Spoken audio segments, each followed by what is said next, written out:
அருளும் இணையில்லா கிருபையும் கொண்டு அகில உலகத்தை படைத்து பரிபாலித்து பராமரித்து இரட்சித்து பாதுகாத்து போஷிக்கக்கூடிய வல்லநாயன் ஆதிபரம்பொருள் அல்லாஹ், அவனுக்கே அனைத்து புகழும். அல்ஹம்துலில்லாஹ்.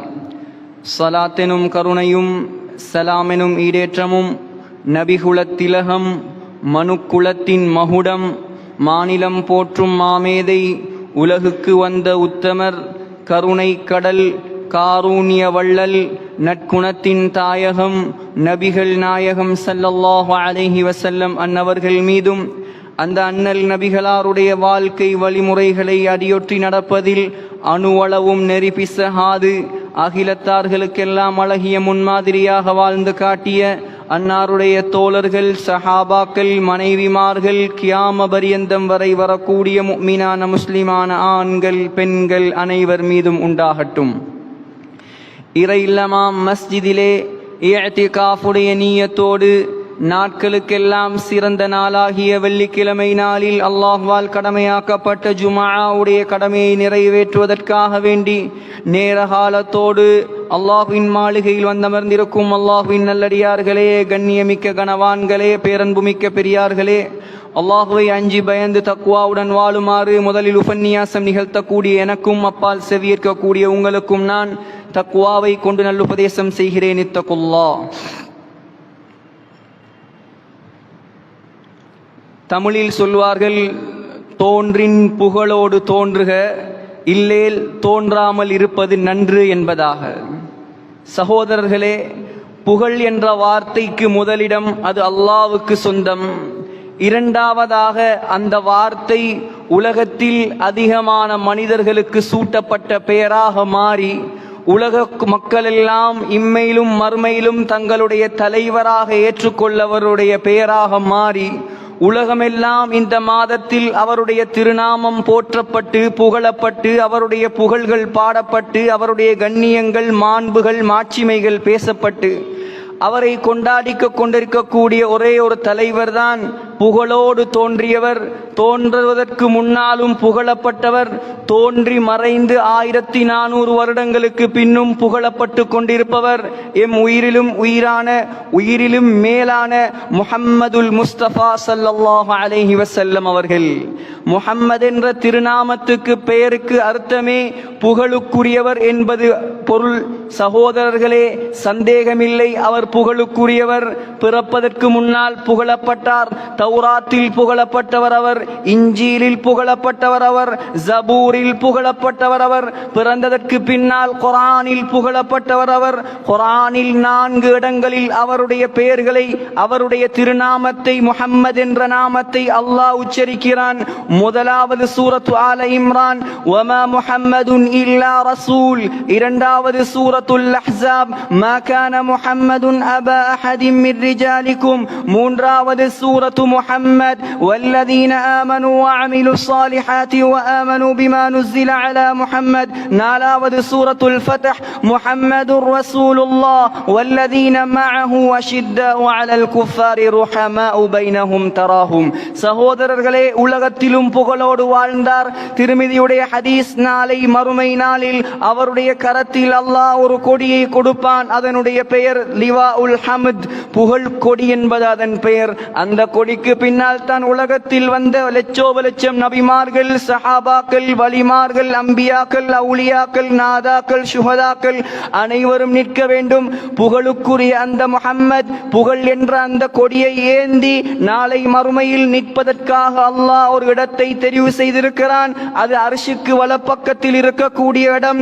அந்த இடத்தில் நாயகத்தை தவிர வேற யாரும் நிற்க முடியாது. அந்த இடத்தின் பெயரை அல்லாஹ் திருக்குர்ஆனில் குறிப்பிடுகிறான். அஸா ஐயபஅஸக ரப்புக மகாமம் மஹ்மூதா. அந்த இடத்தின் பெயர் புகழ் தலம். புகழுக்குரிய முஹம்மது ஸல்லல்லாஹு அலைஹி வஸல்லம் புகழ் கொடியை ஏந்தி நாளை மறுமையில் நிற்கக்கூடிய இடத்தின் பெயர் புகழ் தலம்.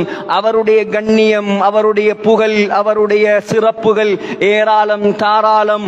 ஒரு மிம்பர் அல்ல, 1000 மிம்பர் அல்ல. ஒரு மனிதனுடைய வாழ்நாள் முழுக்க பேசினாலும் அவரை பேசி முடிக்க முடியாது. முடியாது. ஒரு மனிதனுடைய பிறப்பு முஹம்மது இல்லாமல் நிகழாது. ஒரு மனிதனுடைய இறப்பு முஹம்மது இல்லாமல் நிகழாது. அதான் பாங்கு முஹம்மது இல்லாமல் அதான் இல்லை. இகாமத் முஹம்மது இல்லாமல் இல்லை. கலிமா முஹம்மது இல்லாமல் இல்லை. அத்தஹியாத்து முஹம்மது இல்லாமல் இல்லை. தொழுகையே முஹம்மது இல்லாமல் இல்லை ஸல்லல்லாஹு அலைஹி வஸல்லம்.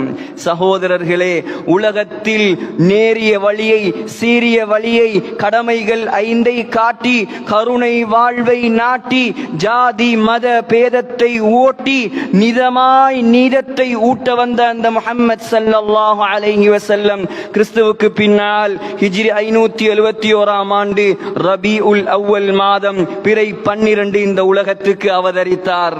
பிறக்கும் பொழுதே தந்தையை இழந்தார். பிறந்து 6வது வயதில் தாயை இழந்தார். 8வது வயதில் பாட்டனாரை இழந்தார். 23வது வயதில் அமீன் என்பதாக பெயர் பெற்றார். 25வது வயதில் செல்வச்சீமாட்டி ஹதீஜாவை மணந்தார். 36 வயதில் ஹிரா குகைக்கு அடிக்கடி சென்று வர ஆரம்பித்தார். 40வது வயதில் நபிமார்களுக்கெல்லாம் தலைவராக சர்தாரே ஆலம் நியமிக்கப்பட்டார். 52வது வயதில் இராவலி பயணம் எனும் மியராஜ் பயணம் சென்றார். 53வது வயதில் மதீனாவுக்கு மக்காவிலிருந்து ஹிஜ்ரத் செய்தார். 54வது வயதில் அவர் இஸ்லாத்தின் மகா யுத்தம், முதல் பெரும் யுத்தமாகிய பத்ர் யுத்தத்தில் கலந்து கொண்டார். 62வது வயதில் அவர் மக்காவை வெற்றி கொண்டார். 61 வெற்றி கொண்டவர் 62ஆம் வயதின் இறுதி பகுதியை அடைகிறார்.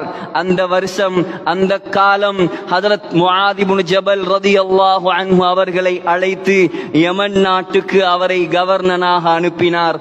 அனுப்பக்கூடிய நேரத்தில் சொன்னார், யா முஆதே இன்னக அஸா அல்லா தல்கானி பஅத ஆமி ஹாதா. முஆதே, நீ யமன் தேசத்துக்கு கவர்னராக செல்கிறாய். ஆனால் நீ என்னை சந்திக்க கூடிய கடைசி சந்திப்பு தான் இது. இதற்கு பின்னால் நீ என்னை சந்திக்க மாட்டாய். வலஅல்லக அன் தமுர்ர பிமஸ்ஜிதி ஹாதா வ கப்ரி. முஆதே, நீ திரும்பி வரக்கூடிய நேரம் என்னுடைய இந்த பள்ளி வாசலில் என்னுடைய கபரை தான் நீ கடந்து செல்வாய் என்பதாக சொன்னார். ஹஜ்ரத் முஆத் ரலியல்லாஹு அன்ஹு இதை கேட்டு தேம்பி அழுதவராக யமன் நாட்டுக்கு கவர்னராக சென்றார். அதே வருடம் ஹிஜ்ரி 11ஆம் ஆண்டு ரமலான் மாதம் வருகிறது. வழமைக்கு மாற்றமாக ஒவ்வொரு ரமலானிலும் 10 நாள் இஅ்திகாஃப் இருக்கும் ஸல்லல்லாஹு அலைஹி வஸல்லம். இந்த ரமலானில் மாத்திரம் 20 நாள் இஅ்திகாஃப் இருந்தார்.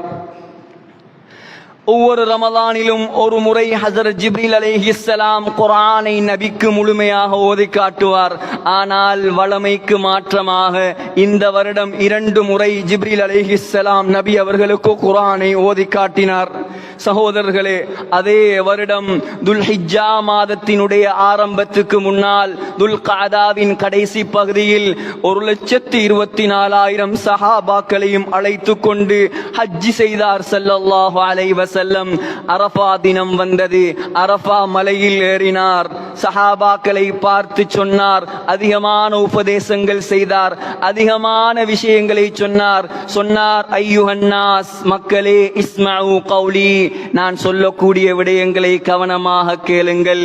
ஃபஇன்னி லா அத்ரி லஅல்லி லா அல்காக்கும் பஅத ஆமி ஹாதா பிஹாதல் மௌகிஃபி அபதா. இதே இடத்தில் இந்த வருடத்திற்கு பின்னால் உங்களை நான் சந்திப்பேனா என்பது எனக்கு தெரியாது. சகோதரர்களே, சொல்லிவிட்டு மக்களை பார்த்து கேட்டார், மறுமை நாளில் அல்லாஹ் என்னை பற்றி உங்களிடம் விசாரித்தால் நீங்கள் என்ன சொல்வீர்கள்? சுப்ஹானல்லாஹ். உலகத்தில் பொறுப்புகளை சரியாக நிறைவேற்றிய ஒரே தலைவர் அவர். அவரை போன்ற நீதமானவர், சரியானவர், 100க்கு 100% பெர்ஃபெக்டானவர் உலகத்தில் கிடையாது. ஆனால் தோழர்களை பார்த்து கேட்டார், மறுமை நாளில் என்னை பற்றி அல்லாஹ் உங்களிடம் விசாரித்தால் நீங்கள் என்ன சொல்வீர்கள்? தோழர்கள் சொன்னார்கள், நீங்கள் அமானிதத்தை சரியாக நிறைவேற்றி விட்டீர்கள் என்பதாக அல்லாஹ்விடத்தில் நாங்கள் சாட்சி கூறுவோம். உடனே வானத்தின் பக்கம் கையை உயர்த்தினார். சொன்னார், அல்லாஹும்ம ஷ்ஹத், அல்லாஹும்ம மஷ்ஹத் இவர்கள் சொல்லக்கூடிய விடயத்துக்கு யா அல்லாஹ் நீயே சாட்சியாக இரு என்பதாக சொன்னார். ஹஜ்ஜத்துல் வதாவில் அந்த சந்தர்ப்பத்தில் அல்லாஹு தஆலா சூரா ஆயத்தை இறக்குகிறான். அல் யௌம அக்மல்து லகும் தீனகும் வ அத்மம்து அலைக்கும் நிஅமதி. இன்றைய தினத்தில் நான் இஸ்லாம் மார்க்கத்தை பூர்த்தியாக்கி விட்டேன். இந்த ஆயத்து இறங்கியதோடு சஹாபாக்களுக்கெல்லாம் அளவற்ற மகிழ்ச்சி. ஏன்? இஸ்லாத்தை அல்லாஹ் பூர்த்தியாக்கி விட்டான். ஆனால் உயர்ந்த ஹஸ்ரத் உமர் ரலியல்லாஹு அன்ஹு அழ ஆரம்பிக்கிறார். சஹாபாக்கள் கேட்கிறார்கள், சந்தோஷமான விடயம், மார்க்கம் பூர்த்தியாக்கப்பட்டிருக்கிறது, ஏன் அழுகிறாய் உமர்? சொன்னார், உங்களுக்கு விளங்கவில்லை, இன்னஹு லைஸ பஅதல் கமாலி இல்ல நுக்சான். மார்க்கம் பூர்த்தியாக்கப்பட்டு விட்டது, ஆனால் இதற்கு பின்னால் பெரியோரு குறை ஏற்பட போகிறது, அதை நீங்கள் விளங்கவில்லை. அதே நேரம் ஸல்லல்லாஹு அலைஹி வஸல்லம் சஹாபாக்களை அழைத்துக் கொண்டு ஹஜ்ஜத்துல் வதாவில் என்ன செய்தார்? ஐயாமுத் தஷ்ரீகில் சொன்னார், குது அன்னி மனாசிகக்கும், இன்று என்னிடமிருந்து ஹஜ்ஜுடைய சட்டங்களை கேட்டு படித்துக் கொள்ளுங்கள். ஏனென்றால் நான் அடுத்த வருடம் ஹஜ்ஜி செய்வது சாத்தியமில்லாத ஒரு விடயம். அதற்கு பின்னால் சூரத்துன் நஸ்ர் அல்லாஹு தஆலா சூராவை இறக்கினான். இதா ஜாஅ நஸ்ருல்லாஹி வல் ஃபத்ஹ், நபியே அல்லாஹ்வுடைய வெற்றி வந்தால், உங்களுக்கு அல்லாஹ்வுடைய உதவி வந்தால், வரைத்தன் நாஸ யதுகுலூன ஃபீ தீனில்லாஹி அஃப்வாஜா, மக்களை கூட்டம் கூட்டமாக தீனுக்குள் இஸ்லாத்துக்குள் நுழைவதை நீர் கண்டால், ஃபஸப்பிஹ், தஸ்பீஹ் செய்யுங்கள், பிஹம்தி ரப்பிக வஸ்தக்ஃபிர், இஸ்திக்ஃபார் செய்யுங்கள். சஹாபாக்களுக்கு சந்தோஷம், அல்லாஹ்வுடைய வெற்றி வந்து விட்டது நமக்கு. ஆனால் அபூபக்கர் அழுகிறார், அபூபக்கர் அழுகிறார். சஹாபாக்கள் கேட்கிறார்கள், சந்தோஷமான விடயத்தில் ஏன் அழுகிறீர்கள்? அபூபக்கர் சொன்னார், அல்லாஹ் வெற்றி வந்து விட்டது, நபியே நீங்கள் வந்த வேலை முடிந்து விட்டது, எனவே புறப்படுவதற்கு தயாராகுங்கள் என்பதாக அல்லாஹ்வுடைய அறிவிப்பு தான் இது. சகோதரர்களே, அதே ஹிஜ்ரி 11ஆம் ஆண்டு இறுதி பகுதியில் ஹஜரத் ரசூலுல்லாஹி ஸல்லல்லாஹு அலைஹி வஸல்லம் உஹது மலையை நோக்கி போனார். உஹது மலையில் அடக்கப்பட்டிருந்த ஷுஹதாக்களுக்கு சலாம் சொன்னார், அவர்களுக்காக இஸ்திக்ஃபார் செய்தார். ஒரு நாள் திடீரென இரவில் விழித்தார், இடையில் எழும்பி நடுநிசியில் போனார். போய் ஜன்னத்துல் பகீஉல் கர்கதில் அடக்கம் செய்யப்பட்டிருக்கக்கூடிய சஹாபாக்கள் வலிமார்களுக்காக வேண்டி இஸ்திக்ஃபார் செய்து அவர்களை பார்த்து சொன்னார், இன்னும் கொஞ்ச நாட்களில் நானும் உங்களோடு வந்து சேர்ந்து கொள்வேன் என்பதாக சொன்னார். சகோதரர்களே, ஹிஜ்ரி 12ஆம் ஆண்டு ஆரம்பிக்கிறது. சஃபர் மாதம் வந்தது, பிறை 29 வந்தது. ஸல்லல்லாஹு அலைஹி வஸல்லம் மதீனாவில் ஒரு ஜனாசாவில் கலந்து கொள்ள சென்றார். கலந்து கொள்ள சென்ற நாயகத்துக்கு கடுமையான தலைவலி ஏற்பட்டது. கடுமையான தலைவலி எந்த அளவுக்கு என்றால், என்னுடைய தலை, என்னுடைய தலை, என்னுடைய தலை என்பதாக நாயகம் ஸல்லல்லாஹு அலைஹி வஸல்லம் துடிக்க ஆரம்பித்தார்கள். அன்றிலிருந்து ஆரம்பித்தது நோய். ஸல்லல்லாஹு அலைஹி வஸல்லம் அவர்களுக்கு காய்ச்சல் ஏற்பட்டது. எந்த அளவுக்கு பயங்கரமான காய்ச்சல் என்றால், காய்ச்சலின் உஷ்ணம் தலையில் நாயகம் கட்டியிருந்த தலைப்பாகைக்கு வெளியால் வந்து கொண்டிருந்தது. புதன்கிழமை நாளை அடைந்தார். சொன்னார், ஐன அனகதா, ஐன அனகதா, நாளைக்கு நான் எங்கே இருப்பேன், நாளைக்கு நான் எங்கே இருப்பேன். மற்ற மனைவிமார்கள் விளங்கிக் கொண்டார்கள். ஸல்லல்லாஹு அலைஹி வஸல்லம் ஆயிஷா நாயகியின் வீட்டில் இருக்க ஆசைப்படுகிறார். அனைவரும் மனப்பூர்வமாக அனுமதி கொடுத்தார்கள். ஹஜரத் அலி ரலியல்லாஹு அன்ஹு வலப்புறத்தில், ஹஜரத் ஃபதுல் இப்னு அப்பாஸ் இடப்புறத்தில் நாயகத்தை தூக்கினார்கள், இரண்டு கையையும் தூக்கி. ஆனால் அவர்களால் தூக்க முடியவில்லை. ஸல்லல்லாஹு அலைஹி வஸல்லம் உடைய பாதங்கள் நிலத்தில் அறைபட்டு கொண்டே வந்தது. நிலத்தில் அறைபட்டவராக ஹஜரத் ஆயிஷா ரலியல்லாஹு அன்ஹா அவர்களின் வீட்டுக்கு வந்து சேர்ந்தார்.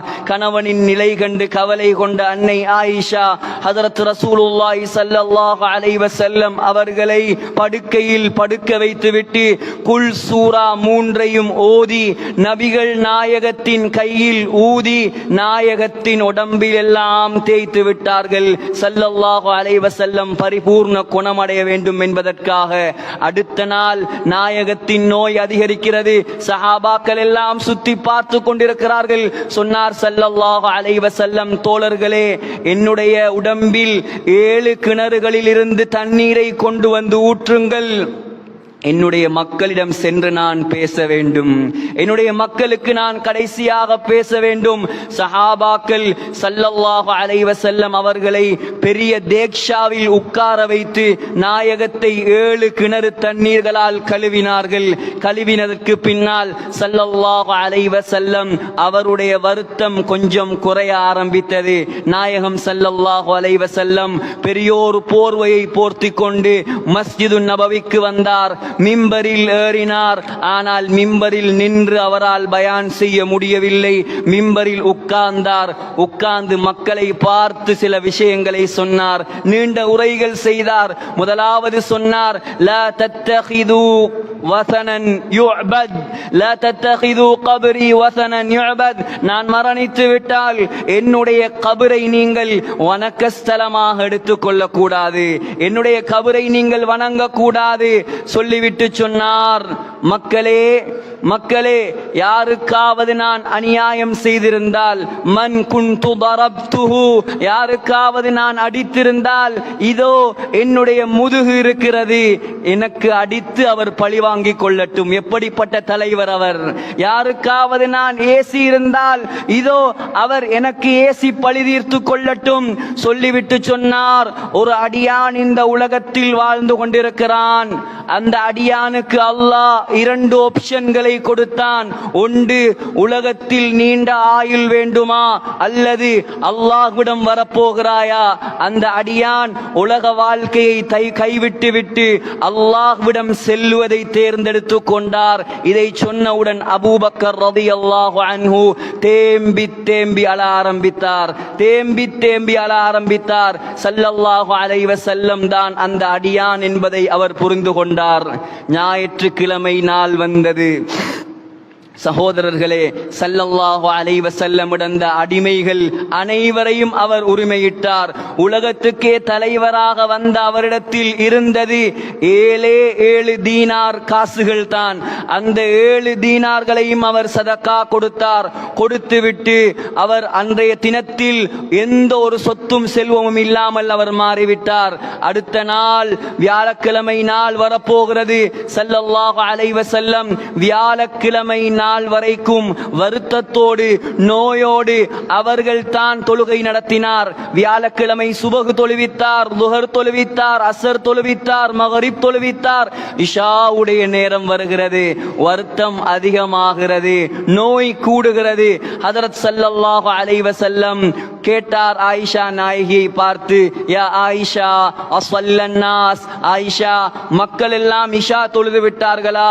சொன்னார் ஆயிஷா நாயகி, இல்லை யா ரசூலல்லாஹ், வஹும் யன்தஸிரூனக, நீங்கள் வருவீர்கள் என்பதாக அவர்கள் நீண்ட நேரமாக எதிர்பார்த்திருக்கிறார்கள். அப்படியா?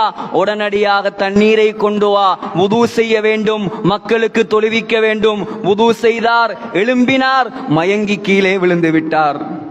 2வது முறை கேட்டார், மக்கள் தொழுதார்களா? இல்லை, தொழவில்லை. மீண்டும் வுது செய்தார், மீண்டும் மயங்கி கீழே விழுந்தார். 3வது முறை மயக்கம் தெளிந்தார்.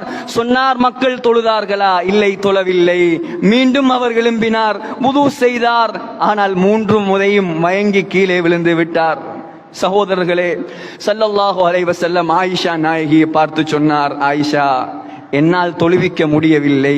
உன்னுடைய தந்தை அபூபக்கரை மக்களுக்கு தொழுகை நடத்த சொல். அன்றிலிருந்து நபிகள் நாயகம் ஹயாத்தோடு இருக்கும் பொழுதே 17 தொழுகைகளை அபூபக்கர் ரலியல்லாஹு அன்ஹு தொழுவித்தார். அன்பார்ந்த சகோதரர்களே, ஸல்லல்லாஹு அலைஹி வஸல்லமால் அதற்கு பின்னால் தொழுகைக்காக எழுந்து செல்ல முடியவில்லை. திங்கட்கிழமை நாள் வருகிறது. திங்கட்கிழமை நாள் வருகிறது. அன்பார்ந்த சகோதரர்களே, சுபஹுடைய நேரம். மக்கள் எல்லாம் அபூபக்கர் ரலியல்லாஹு அன்ஹு அவர்களுக்கு பின்னால் நின்று தொழுது கொண்டிருக்கிறார்கள். ஸல்லல்லாஹு அலைஹி வஸல்லம் வீட்டின் திரைச்சீலையை நீக்கிவிட்டு பார்க்கிறார். மக்கள் தொழுது கொண்டிருக்கிறார்கள். ஸல்லல்லாஹு அலைஹி வஸல்லம் எட்டி பார்ப்பதை அவதானித்த மக்கள் எல்லாம் நாயகம் தொழுவிக்க வரப்போகிறார்கள் என்பதாக சந்தோஷத்தில் தொழுகையில் இருந்து நிலைகுலைய ஆரம்பித்தார்கள்.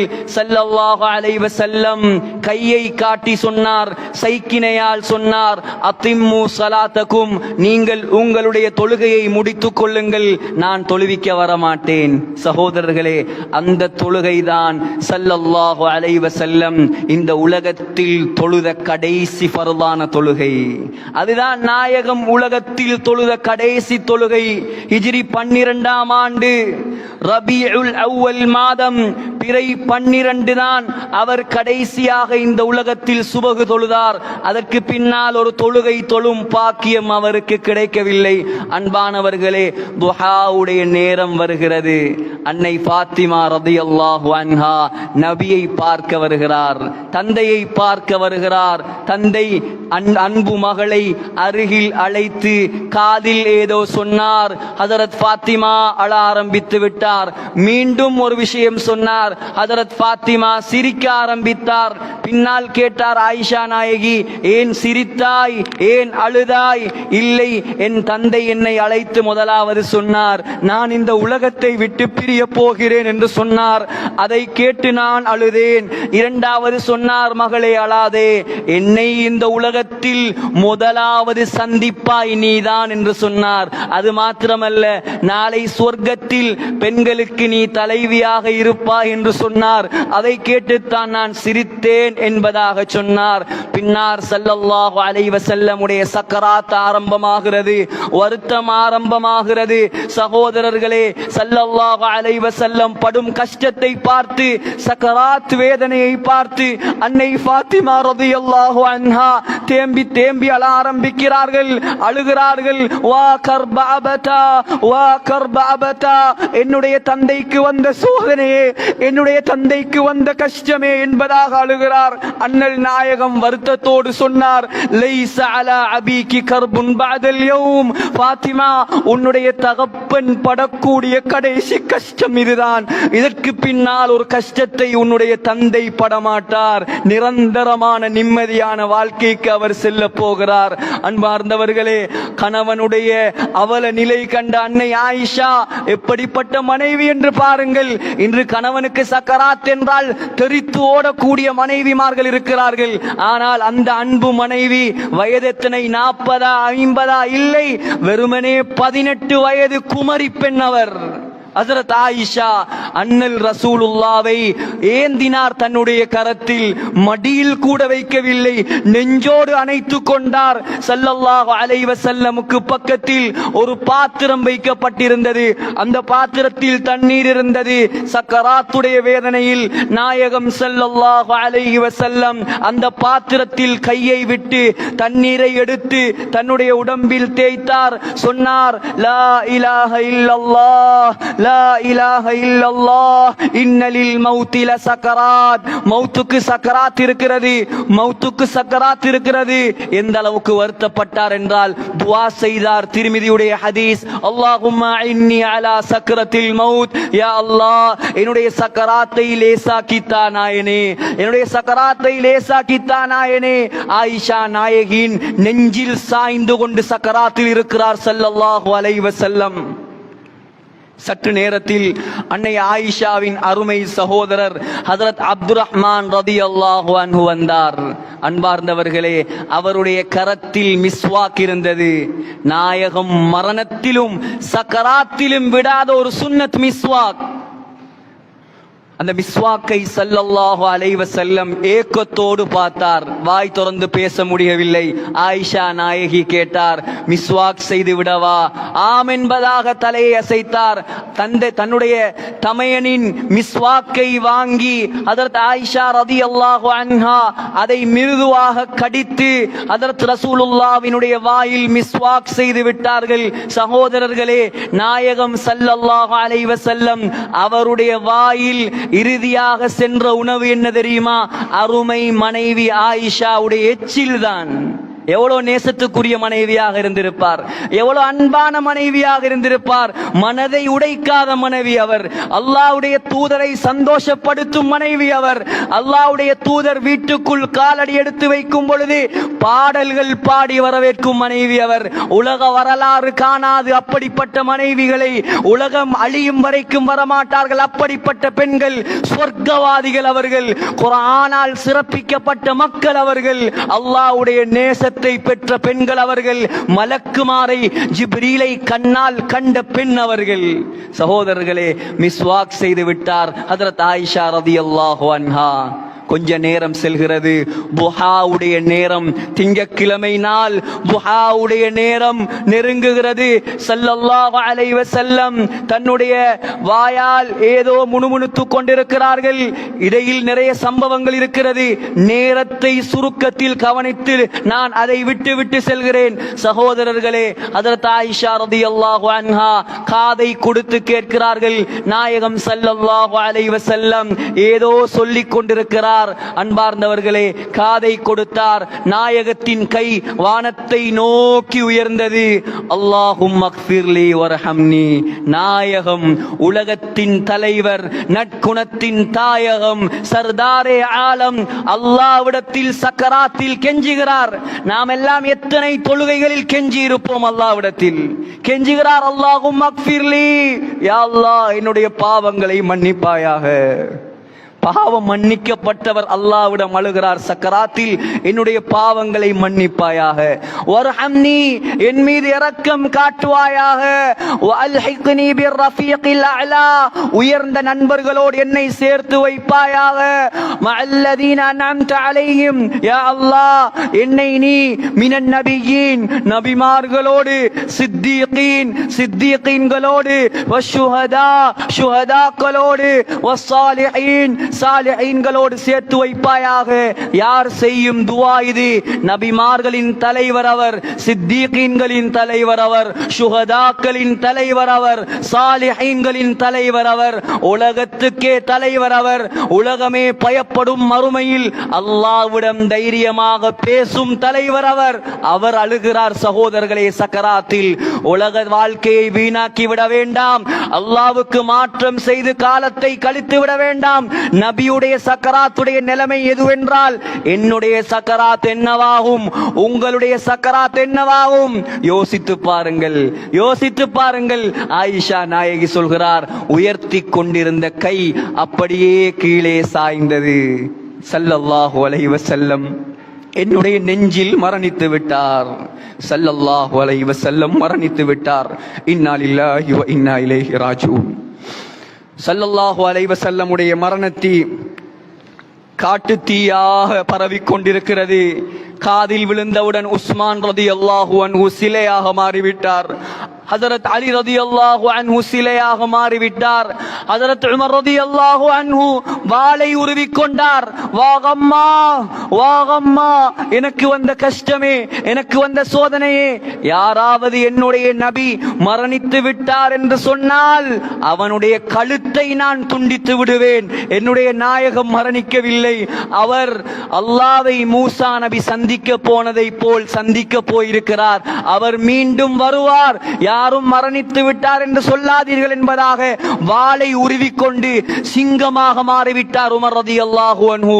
அந்த நேரத்தில் அபூபக்கர் ரலியல்லாஹு அன்ஹு இருக்கவில்லை. அவர் எங்கோ சென்றிருந்தார். திரும்பி வந்தார், நாயகத்தின் வீட்டுக்குள் நுழைந்தார். ஸல்லல்லாஹு அலைஹி வஸல்லமுடைய ஜனாஸா போர்த்தி வைக்கப்பட்டிருக்கிறது. முகத்தை துறந்தார். நாயகத்தின் இரண்டு கண்களுக்கு மத்தியில் முத்தமிட்டார். முத்தமிட்டு அழ ஆரம்பித்தார். தேம்பி தேம்பி அழ ஆரம்பித்தார்.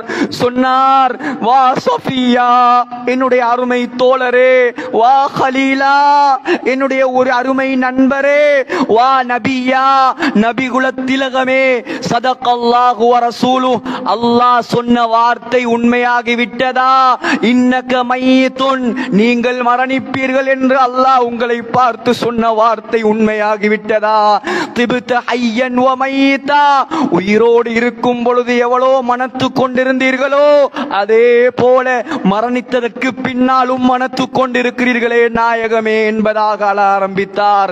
வந்து மக்களுக்கு மதீனாவின் மிம்பரில் ஏறி சொன்னார், மன் கான யஅபுது முஹம்மதன் ஃபஇன்ன முஹம்மதன் கத் மாத். யாராவது முஹம்மது நபியை வணங்கியவர்கள் இங்கே இருந்தார், விளங்கிக் கொள்ளுங்கள், முஹம்மது ஸல்லல்லாஹு அலைஹி வஸல்லம் மரணித்து விட்டார். ஸல்லல்லாஹு அலைஹி வஸல்லம் மரணித்து விட்டார். அல்லாஹ்வை வணங்குபவர்கள் இருந்தால் விளங்கிக் கொள்ளுங்கள், அல்லாஹ் என்றும் மரணிக்க மாட்டான் என்று சொல்லிவிட்டு குர்ஆன் ஆயத்தை ஓதினார். நபிகள் நாயகம் அவரும் மரணிப்பார் என்ற ஆயத்தை ஓதினார். சகோதரர்களே, ஹஜ்ரத் உமர் ரலியல்லாஹு அன்ஹு அதற்கு பின்னால் தான் அமைதி அடைந்தார்கள், அழுதார்கள், தேம்பினார்கள். சஹாபாக்கள் எல்லாம் மதீனா நகரமே இருட்டாக மாறிவிட்டது அந்த தினம். சகோதரர்களே, திங்கட்கிழமை மரணித்தார் ஸல்லல்லாஹு அலைஹி வஸல்லம். அன்னை ஃபாத்திமா ரலியல்லாஹு அன்ஹா அழுகிறார், அழுகிறார், அழுகிறார். யா அபதா, என்னுடைய அருமை தந்தையே, அஜாப ரப்பன் தஆ, அழைத்த ரப்புக்கு பதில் கொடுத்து விட்டீர்களா? யா அபதா, என்னுடைய அருமை தந்தையே, மன் ஜன்னத்துல் ஃபிர்தௌஸி மஅவா, ஜன்னத்துல் ஃபிர்தௌஸுக்கு சென்று விட்டீர்களா?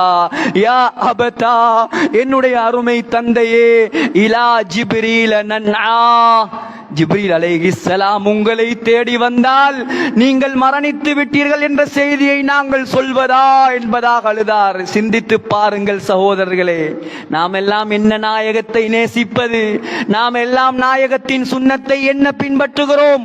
உயிருக்கு உயிராக நேசித்தவர்கள் அவர்கள், உயிரிலும் மேலாக நேசித்தவர் அவர்கள். நாயகத்தின் எச்சிலை கூட கீழே விழவிடாமல் எடுத்து உடம்பில் பூசிய உத்தமர்கள் அவர்கள். எவ்வளவு கவலைப்பட்டிருப்பார்கள், எவ்வளவு அழுதிருப்பார்கள். சஹாபாக்கள் எல்லாம் சிலைகளாக மாறிவிட்டார்கள். மக்கள் எல்லாம் வெளியூர்களில் மதம் மாற ஆரம்பித்து விட்டார்கள். சகோதரர்களே, அல்லாஹ்வின் நல்லடியார்களே, திங்கட்கிழமை மரணித்த நாயகம் ஸல்லல்லாஹு அலைஹி வஸல்லம் அவரை குளிப்பாட்டியவர்கள் ஹஜரத் அலி ரலியல்லாஹு அன்ஹு அவர்கள். குளிப்பதற்கு தண்ணீரை அள்ளி ஊத்தியவர் ஹஜரத் அப்பாஸ், அவருடைய மகன் ஃபதுல் இப்னு அப்பாஸ், அடுத்த மகன் குஸம் இப்னு அப்பாஸ். நாயகத்தின் உடம்பை பிரட்டி பிரட்டி கொடுத்தவர் ஹஜரத் உஸாமா ரலியல்லாஹு அன்ஹு. அடுத்தது நபியின் அடிமை ஷக்ரான் ரலியல்லாஹு அன்ஹு. இவர்கள் தான் நபியை குளிப்பாட்டினார்கள். நாயகத்தின் ஆடையை கலட்டவில்லை, ஆடையுடனே குளிப்பாட்டினார்கள்.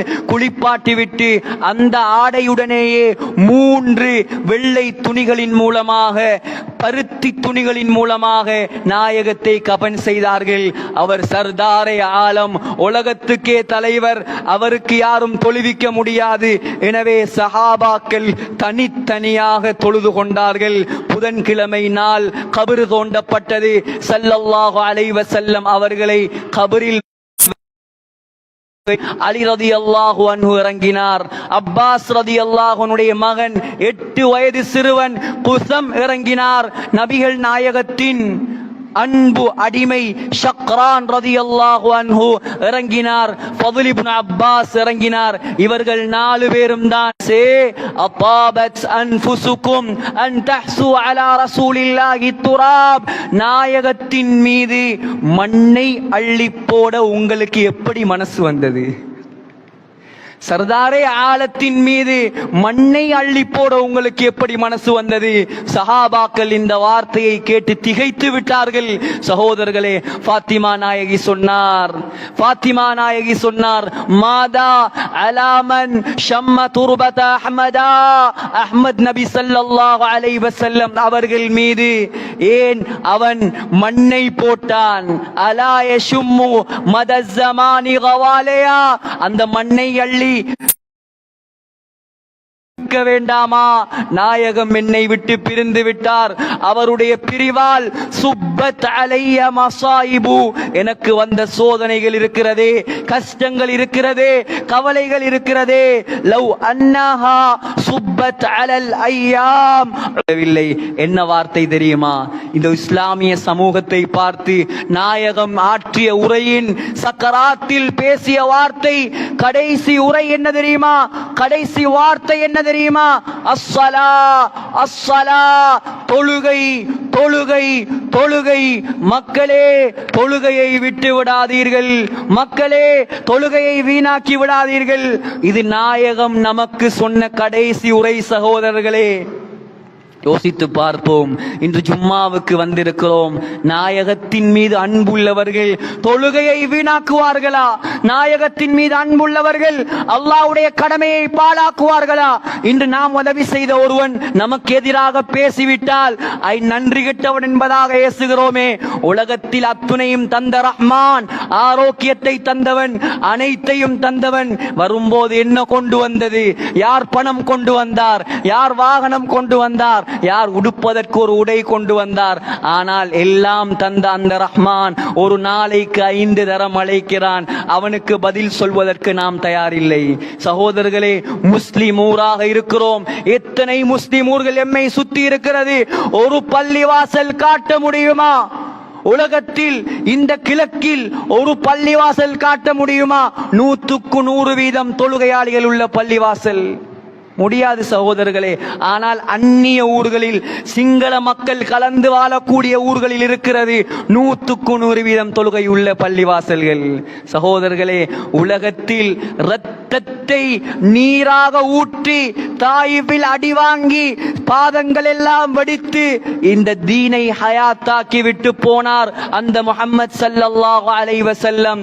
ஆனால் அவருடைய உயிரை கொடுத்து, சஹாபாக்கள் உடலை கொடுத்து, பொருளை கொடுத்து, மனைவியை கொடுத்து